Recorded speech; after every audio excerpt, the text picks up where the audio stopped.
Idol, mahilig din sa pagpaganda ko, ha? Janstot Vlog, shout out. Bakit ko nasabing si Mylene ay vlogger na? Isang mapagpalang araw po mga ka-cute.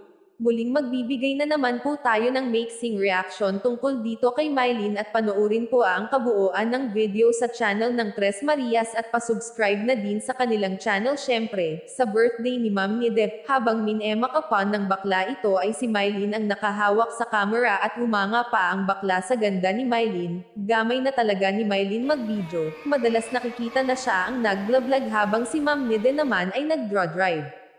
Talagang maaasahan na ng naturang teacher kahit sa mga gawaing bahay dahil fast learner nga daw itong si Mylene bukod sa napakabibong bata kaya maraming nagmamahal dito.